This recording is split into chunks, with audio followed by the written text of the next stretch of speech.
अलबेले किस्सों की दास्तां के सिलसिले शुरू हुए बनके कहानियां कहानियां।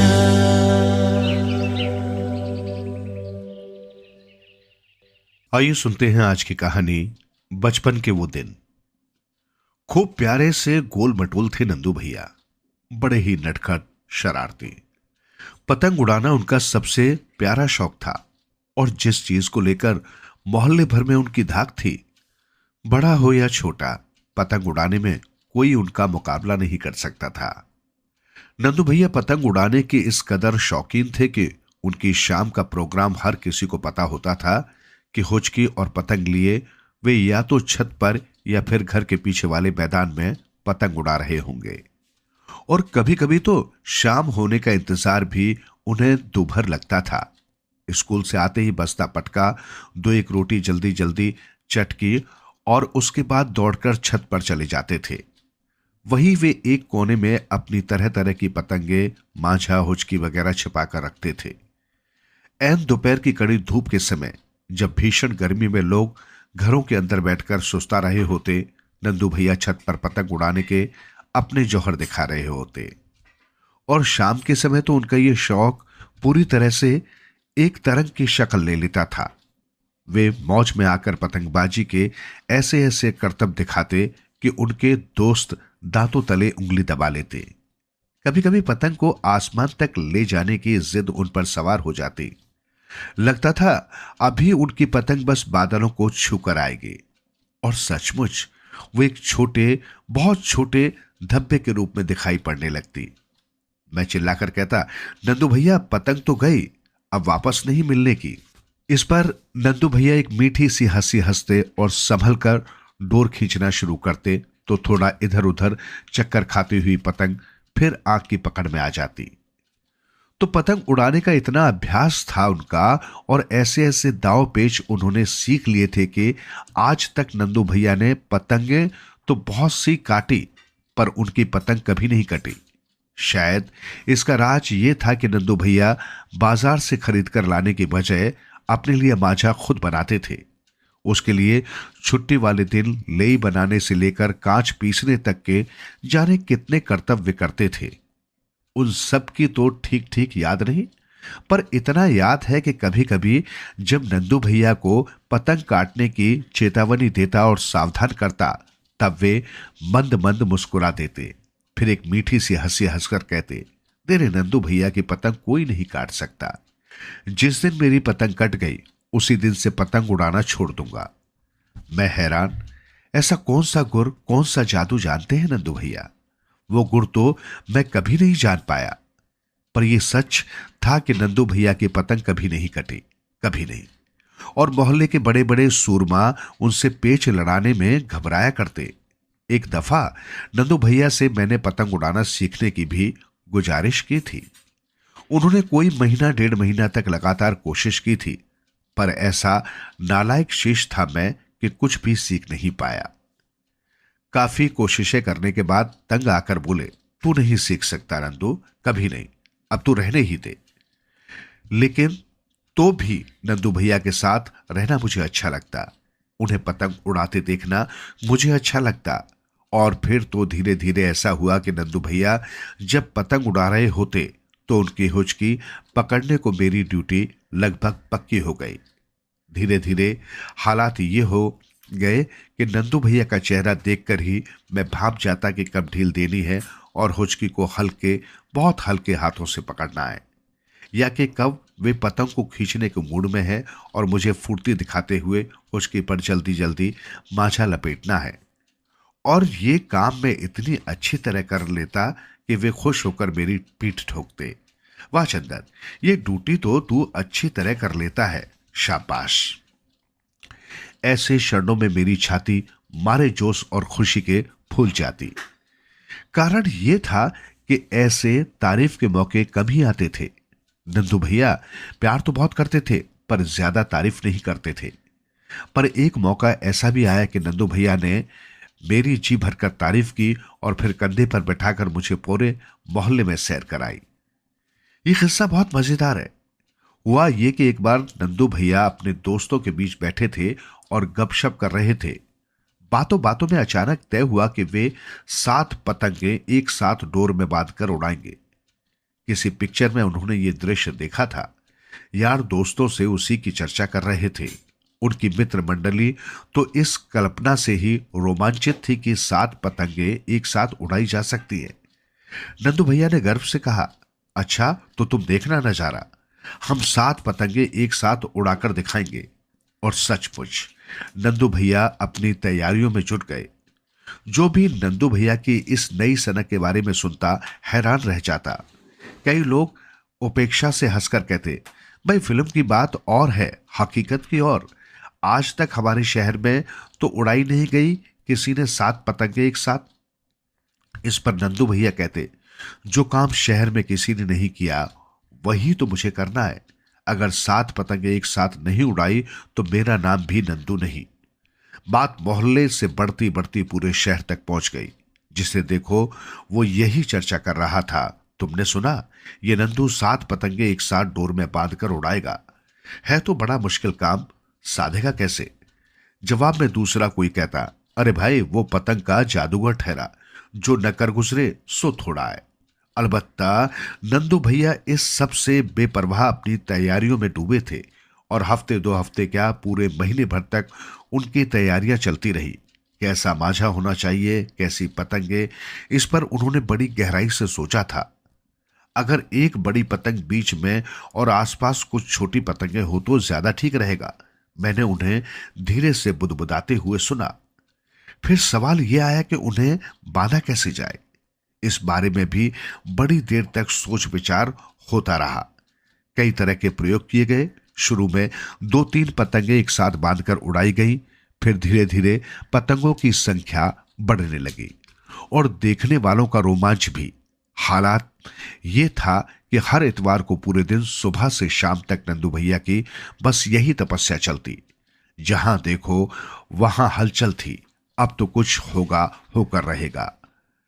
आखिर वो दिन भी आया जब नंदू भैया को 7 पतंगे एक साथ उड़ानी थी। मुझे अच्छी तरह याद है, वो इतवार का दिन था और कोई हफ्ता भर पहले ही ये घोषणा कर दी गई थी कि फला फला दिन ये अजूबा होने जा रहा है। वो सुबह से ही मोहल्ले के ज्यादातर लड़के छोकरे हमारे घर के पिछवाड़े वाले मैदान में इकट्ठे हुए थे। शहर के और भी तमाम पतंगबाज नंदू भैया के जौहर देखने आए थे। नंदू भैया ने फैसला किया कि पतंगे नीचे मैदान में नहीं ऊपर छत से उड़ाई जाएंगे। तो भी लोगों का जोश कम नहीं हुआ था, क्योंकि आखिर नीचे मैदान से वे उन्हें उड़ते हुए देख सकते थे। आखिर वो परीक्षा की घड़ी आ गई जिसका सबको इंतजार था। देखने वालों की हालत ये थी कि सबकी ऊपर की सांस ऊपर नीचे की नीचे। लेकिन नंदू भैया बेफिक्र, वे अच्छा खासा अभ्यास जो कर चुके थे। छत पर जाकर नंदू भैया ने अपने दोस्त हबीब को पतंगे सौंप दी और कहा, लो दोस्त, छुड़ैया दो ध्यान से। और बड़ा हुचका मेरे हाथों में था। हबीब छुड़ैया देने में माहिर था। उसने छुड़ैया दी तो शुरू में लगा पतंगे सधेंगी नहीं, मगर अगले ही पल नंदू भैया ने ऐसी पैतरेबाजी दिखाई कि पतंगे उड़ी, सचमुच उड़ चली। मैं हुचके से खूब ढील पर ढील दिए जा रहा था और 7 पतंगे लहराते हुए एक साथ आसमान को छूने के लिए चल पड़ी थी। नीचे मैदान में खड़े लोगों ने एक साथ जोरों से तालियां बजाई और तालियों की उस गड़गड़ाहट में नंदू भैया का सीना गर्व से फूल गया। चेहरे पर मंद मंद मुस्कान आ गई। लेकिन अभी मुश्किल से 10-12 मिनट ही बीते होंगे कि तभी एक गड़बड़ हुई। मांझे की एक गांठ खुल गई और आसमान में ऊपर उड़ती हुई पतंगे एकाएक जोरों से थरथराई और फिर चक्कर खाती हुई धरती की ओर आने लगी। नंदू भैया का चेहरा सफेद हो गया। इस समय उनकी जो हालत थी उसका वर्णन करना मुश्किल है। तभी एकाएक शोर मचा, पतंगे वहां गिरी हैं, वहां जसोदा चाची के घर। नंदू भैया पागलों की तरह धड़ाम धड़ाम सीढ़ियों से कूदे और जसोदा चाची के घर जा पहुंचे। बोले, चाची चाची मेरी पतंगे। उनकी सांस बुरी तरह फूल रही थी और चेहरा ऐसा लग रहा था जैसे सारा खून निचुड़ गया हो। पर जसोदा चाची ने पतंगे देने से साफ मना कर दिया। बोले, नहीं भाई, पतंगे हमारे घर आई हैं तो अब हमारी हैं। चाची, पतंगे कटी नहीं, ये तो बस गांठ खुल गई है मुझसे। नंदू भैया ने समझाया, अगर कट के आती तो आप रख लेती, मुझे कोई परेशानी नहीं थी। ये हम नहीं जानते कि कटी है कि नहीं, हमारे घर आ गई तो अब हमारी हुई, हम नहीं देंगे। जसोदा चाची ने साफ शब्दों में कहा। अब तो नंदू भैया की हालत खराब, वे पसीने पसीने हो उठे। महीने भर की तैयारी थी लेकिन पानी में चली गई। अभी तो उनका चाव भी नहीं उतरा था कि ये मुसीबत आ गई। तब तक भीड़ में से कुछ लोगों ने आकर जसोदा चाची को समझाना शुरू कर दिया था, पर वे टस से मस नहीं हुई। निराश होकर सब लौट रहे थे। मैं भी वहां खड़ा एकटक नंदू भैया की हालत देख रहा था। मेरा मन टुकड़े टुकड़े हुए जा रहा था। एकाएक मैंने चिल्लाकर कहा, ठीक है चाची, पतंगे तुम रख लो, पर यह अच्छी बात नहीं है। आपको पता है मेरे नंदू भैया ने पूरे महीने तक कितनी मेहनत की है, आपको जरा भी दुख नहीं हुआ मेरे नंदू भैया का दिल तोड़ते हुए? सुनकर एक क्षण के लिए तो जसोदा चाची अचकचाई, फिर उनकी बुरी तरह हंसी छूट गई। बोली, जरा सा तो है ये लड़का हाथ भर का, पर बातें देखो कैसी लंबी लंबी कर रहा है। फिर जाने उन्हें क्या सूझा, उन्होंने कहा, जा अपने नंदू भैया को बुलाकर ला, मैं पतंगे देती हूं। नंदू भैया मुड़े तो जसोदा चाची ने हंसकर कहा, पतंगे मिल जाएंगी नंदू, पर शर्त यह है कि यहां मेरी छत पर ही उड़ानी पड़ेगी। इस पर नंदू भैया ही नहीं, उनके दोस्त भी उछल पड़े। भीड़ जोर जोर से तालियां बजाने लगी। फौरन हुचका मंगाया गया और पतंगे उड़ी, खूब शान से उड़ी। एक डोर में बंधी हुई पूरी 7 पतंगे एक साथ आसमान को छू छू कर लौट रही थी। देखने वालों के दिल बाग बाग हुए जा रहे थे।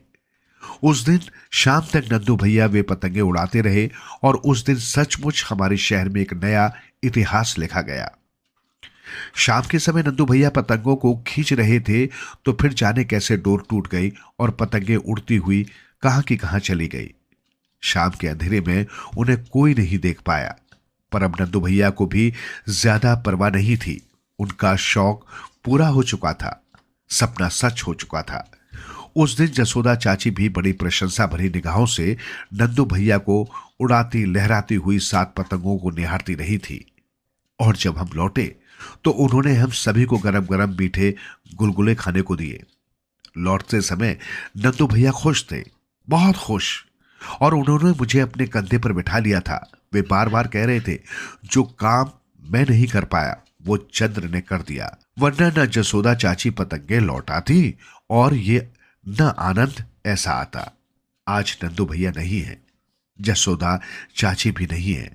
पतंग उड़ाना मैं आज तक नहीं सीख पाया, पर जाने क्यों उन 7 पतंगों की कहानी जब भी याद आती है, नंदू भैया का नटखट गोल मटोल चेहरा आंख के आगे आ जाता है। लगता है बचपन फिर से लौट आया, फिर से लौट। आइए सुनते हैं आज की कहानी, राजा को गुस्सा क्यों आता है। एक था राजा रुम्मा सुम्मा। वो बड़ा वीर था और प्रतापी था। चारों तरफ उसके नाम का डंका पिटता।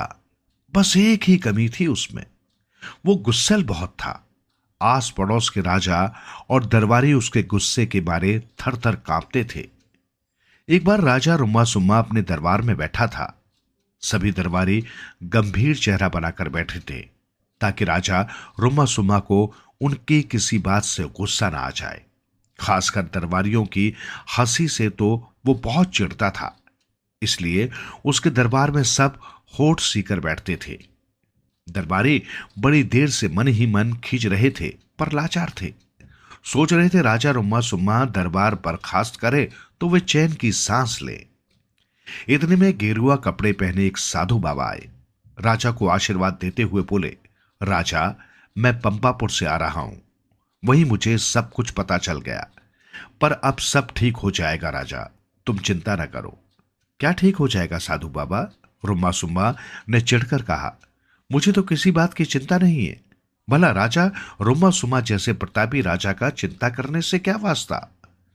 साधु बाबा ने गंभीर होकर कहा, बीमार आदमी अपनी बीमारी नहीं जानता राजा, किसी दूसरे को ही उसका इलाज करना पड़ता है। क्या कह रहे हैं आप?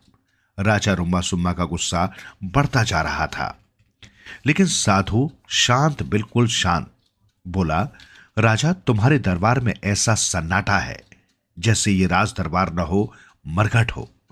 कोई दरबारी बिना तुम्हारी इच्छा के एक शब्द बोलने का साहस नहीं कर सकता, और न यहां किसी के हंसने या बात करने की ही आवाज आती है।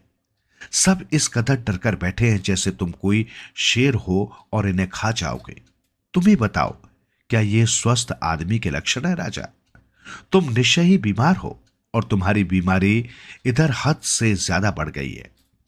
इस पर राजा रुम्मा सुम्मा का चेहरा गुस्से के मारे लाल हो गया, आंखों से अंगारे निकलने लगे। कोई और होता तो ये बात कहने पर वो फांसी पर चढ़ा देता, या कम से कम धक्के मारकर तो बाहर निकाल ही देता, पर भला साधु से वो क्या कहे। दरबारी भी सांस रोककर बैठे थे कि देखें अब आगे क्या होता है। राजा रुम्मा सुम्मा साधु को सजा दिए बगैर यूं ही जाने न देगा। पर नहीं, थोड़ी देर में राजा का गुस्सा खुद ब खुद धीरे धीरे उतरने लगा। फिर उसका चेहरा शांत, एकदम शांत हो गया। गहरे दुख और पछतावे से भरकर बोला, साधु बाबा, आज तक मुझसे किसी ने सच्ची बात नहीं कही थी। सब मुझसे डरते थे, इसलिए सिर्फ चापलूसी करते थे। आपने आज सच्ची बात कहकर मुझे उबार लिया, पर आप कृपया रास्ता भी बताएं, कैसे मैं अपने गुस्से से छुटकारा पाऊं। रास्ता तो तुझे खुद निकालना पड़ेगा राजा, साधु बाबा ने कहा। हां, मैं पंपापुर से आ रहा हूं, वहां का एक पीला फूल मैं साथ ले आया हूं, इसे अपने पास रखना, शायद इससे तुझे थोड़ी मदद मिल जाए, कहकर साधु बाबा चले गए।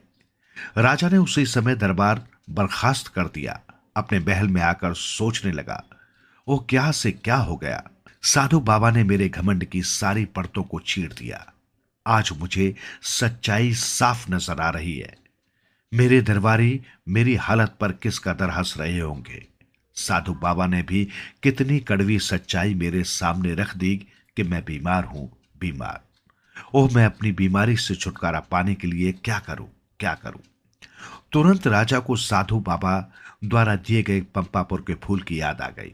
सोचने लगा, देखूं पंपापुर के इस फूल से मुझे क्या मदद मिलती है। उसने इस फूल को उठाया तो हैरान रह गया। उस पर सुंदर लाल अक्षरों में लिखा था, महाराज, साधु बाबा ने ठीक कहा है, अपना अभिमान छोड़ दीजिए, रास्ता निकल आएगा। राजा कुछ समझ नहीं पाया। घबराकर उसने आंखें बंद कर ली। अगले ही क्षण आंखें खोली तो लगा पंपापुर का फूल हंस रहा है। उस पर लिखे लाल अक्षर गायब हो चुके थे। फिर तो राजा रुम्मा सुम्मा ने पंपापुर के उस फूल को बहुत संभाल कर रख लिया। जब भी वो बेचैन होता, उस फूल को उठाकर देख लेता। उसमें उसे जरूरी संदेश मिल जाता।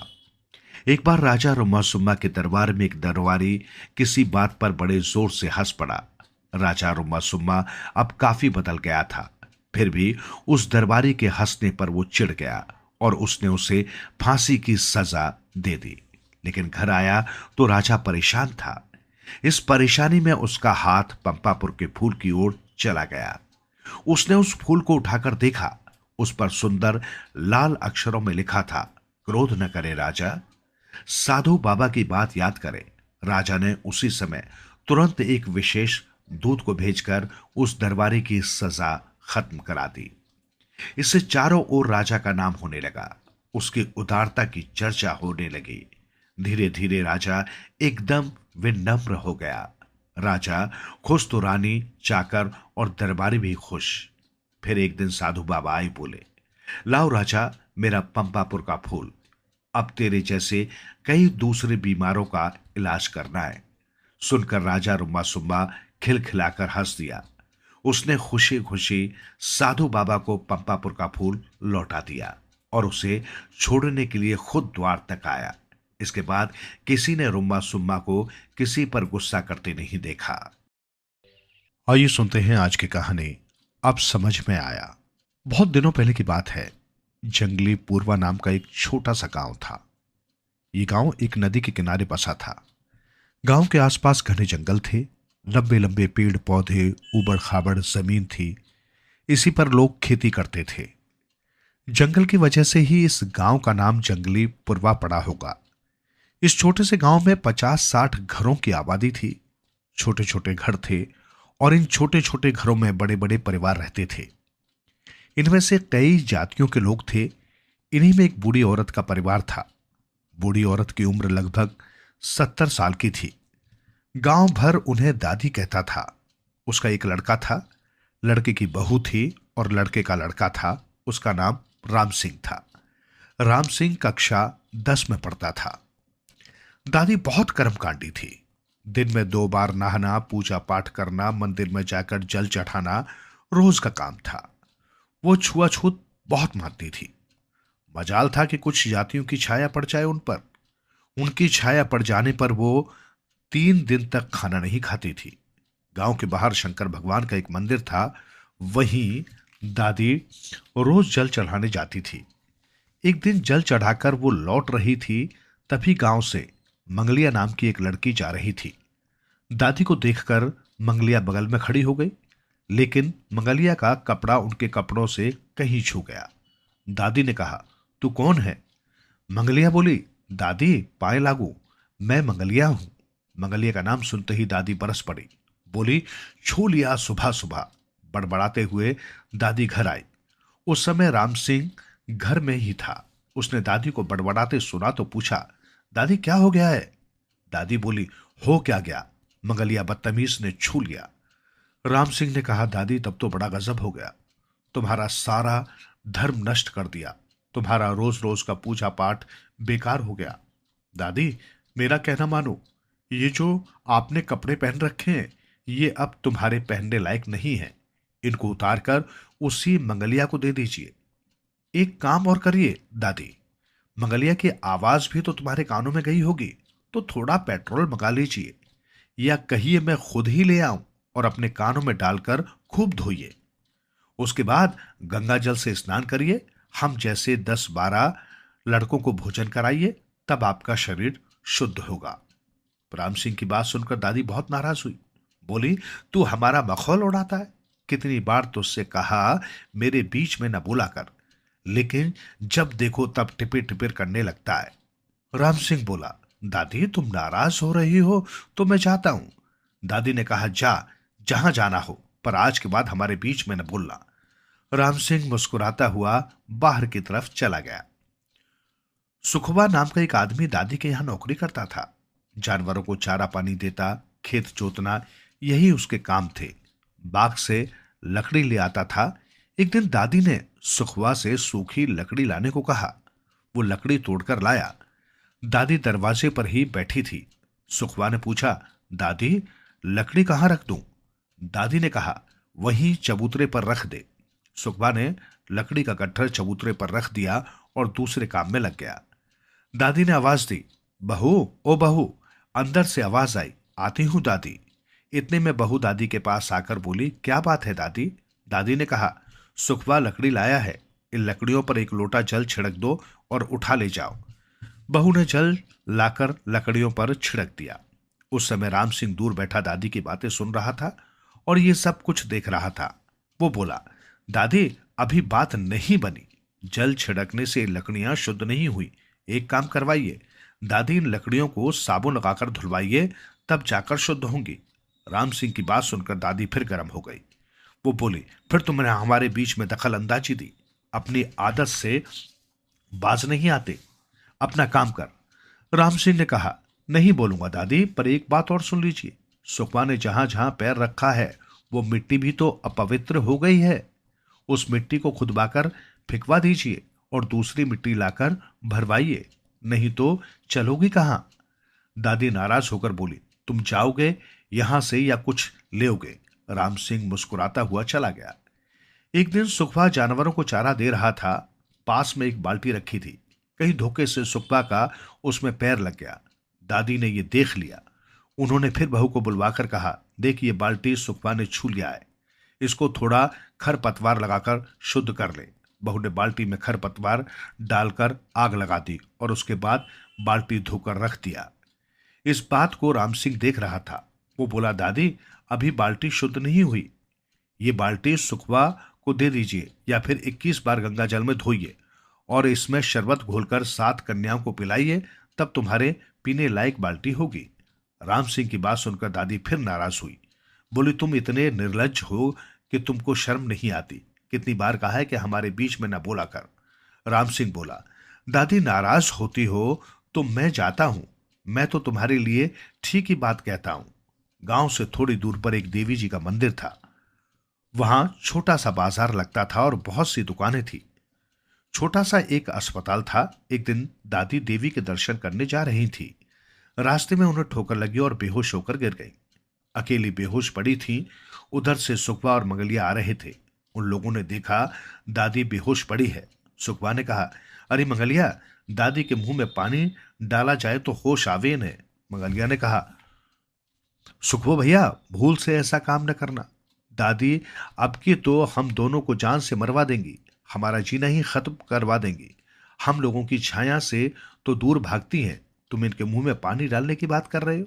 सुखबा ने कहा, एक काम कर, जो कुछ होगा देखा जाएगा, अभी तो जान इनकी बचानी है। मंगलिया पानी में एक कपड़ा भिगो लाई और दादी के मुंह पर पोछरा लगाया। फिर भी दादी को होश नहीं आया। किसी तरह उठाकर दादी को अस्पताल ले गए। डॉक्टरों ने इलाज किया। खबर पाकर दादी के घर वाले भी आ गए। राम सिंह भी था। सब तो दादी के पास खड़े थे।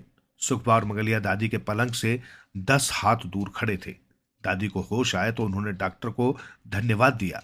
डॉक्टर ने कहा, धन्यवाद मुझको नहीं, सुखबा मंगलिया की तरफ इशारा करते हुए, इनको धन्यवाद दो, इन्होंने तुम्हारी जान बचाई।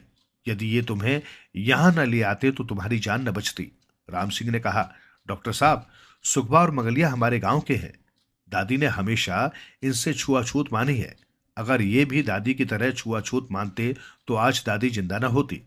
दादी की समझ में आ गया होगा कि छुआछूत एक ढकोसला है। राम सिंह और डॉक्टर की बात सुनकर दादी ने सुखबा और मंगलिया को अपने पास बुलाया और दोनों के सिर पर हाथ रखा और बोली, बेटा, आज समझ में आ गया कि इस संसार में न कोई छूत है न अछूत, सभी की एक ही जाति है। हम सभी बराबर हैं। छुआछूत सच में एक ढकोसला है, कानूनी अपराध भी है। जाति और धर्म के आधार पर न कोई नीच है न कोई ऊंच, सभी बराबर हैं। आइए सुनते हैं आज की कहानी, बाप रे। एक दिन बब्बर सिंह अपने घर में बैठे थे। उनके घर में कुछ चिड़िया घुस आई जिन्हें वे हटाने लगे। वे उन्हें हटा रहे थे और बुदबुदा भी रहे थे। ये चिड़िया घर के अंदर कहां से चली आती हैं? चिड़िया भगाने में वे परेशान थे। तभी शेर सिंह आ गए। शेर सिंह और बब्बर सिंह दोनों मित्र थे।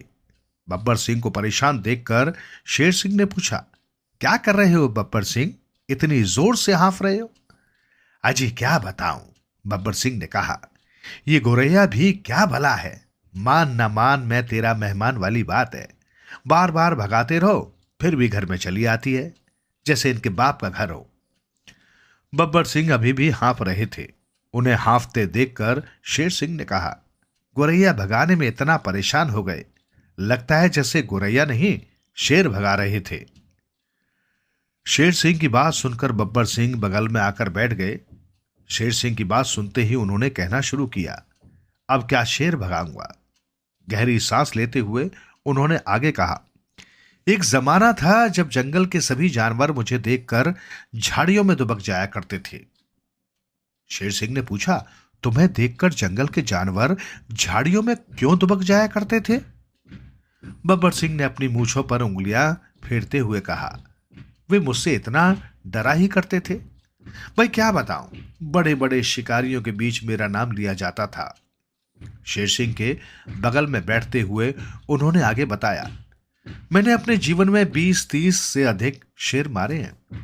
बड़ा मजा आता है शेर के शिकार में। ये शेर सिंह की आवाज थी। बब्बर सिंह से उसने बढ़कर कहा, मैंने भी 40-50 शेर तो मारे ही होंगे। शेर सिंह से शेर के शिकार की संख्या सुनकर बब्बर सिंह हतोत्साहित नहीं हुए। उन्होंने हिम्मत की, मैंने केवल शेर ही नहीं मारे हैं, छोटे बड़े अनेक जानवरों का भी मैंने शिकार किया है। शेर के शिकार की बात में रुचि लेते हुए शेर सिंह ने कहा, बड़ा मजा आता है शेर के शिकार में। एक बार तो मैं गया था शिकार करने और स्वयं शिकार होते होते बाल बाल बच गया। अच्छा, कैसे हुआ था ये? बब्बर सिंह ने पूछा। क्या शेर ने आप पर हमला कर दिया था? शेर सिंह ने छाती फुलाते हुए कहा, किसी शेर की इतनी हिम्मत कहां थी कि वो मुझ पर हमला कर सके। मैं जंगल में घूम रहा था, तभी मेरे पीछे से एक शेर आ गया। उसने पीछे से मुझे पहचाना नहीं, धोखे में उसने पीछे से हमला कर दिया। बब्बर सिंह ने आंखें फैलाते हुए कहा, शेर का हमला, लेकिन तुम बच कैसे गए? बचता कैसे नहीं? अपने हाथ को जांग पर ठोकते हुए शेर सिंह ने कहा, उस शेर का पाला सवा शेर से जो पड़ा था, उसके हमला करते ही मैं हट गया। वो सामने के पेड़ से टकरा कर गिर पड़ा। एक तो चोट और ऊपर से मैंने 2-4 घूंसा लगा दिए। शेर मेरा घूंसा बर्दाश्त नहीं कर सका, वहीं टै बोल गया। मुझ पर कभी किसी शेर ने हमला करने की हिम्मत नहीं की। बब्बर सिंह ने सगर्व से कहा, मैंने अनेक शेरों की जान अवश्य बख्श दी है। वो कैसे? शेर सिंह ने कहा, कुछ खुलासा करो भाई। बब्बर सिंह की उंगलियां फिर मूंछों पर चली गई थी। एक बार जंगल में भटकते हुए मैं थक गया था। एक पेड़ के नीचे सुस्ता रहा था कि नींद आ गई। तभी मुझे लगा कि कोई मेरा तलवा सहला रहा है। देखा एक शेर मेरे बगल में घूम रहा है। मैं इतनी नींद में था कि करवट बदलकर फिर सो गया। इस तरह उस शेर की जान बच गई। दरअसल शेर होते ही बड़े कायर हैं। शेर सिंह ने अपना अनुभव सुनाया। तभी तो वे जंगलों में छिपे रहते हैं। दोनों ड्राइंग रूम में बातें कर रहे थे। तभी बब्बर सिंह की पत्नी की आवाज सुनाई पड़ी, अजी सुनते हो, किचन में बिल्ली घुस आ गई है, जल्दी भगाओ नहीं तो सारा दूध पी जाएगी। बिल्ली का नाम सुनते ही बब्बर सिंह घबरा गए, लेकिन वे अपनी बहादुरी पर आंच नहीं आने देना चाहते थे। देखता हूं वो कैसे दूध पीती है, ये कहते हुए वे डंडा लाने चले गए। बब्बर सिंह की पत्नी ड्राइंग रूम में आकर माथा पीट पीट कर बोलने लगी, अभी तक वे नहीं आए। उधर बिल्ली है कि अलमारी तक पहुंच गई है, वो कभी भी दूध तक पहुंच सकती है। शेर सिंह अकेले पड़ गए थे। बब्बर सिंह की पत्नी के आ जाने से उनकी हिम्मत बढ़ी। भय से उनकी हालत खराब थी, लेकिन ऊपर से बहादुरी की बातें कर रहे थे। बिल्ली को भगाने के लिए डंडा का प्रयोग तो मैंने कभी शेर के लिए भी नहीं किया।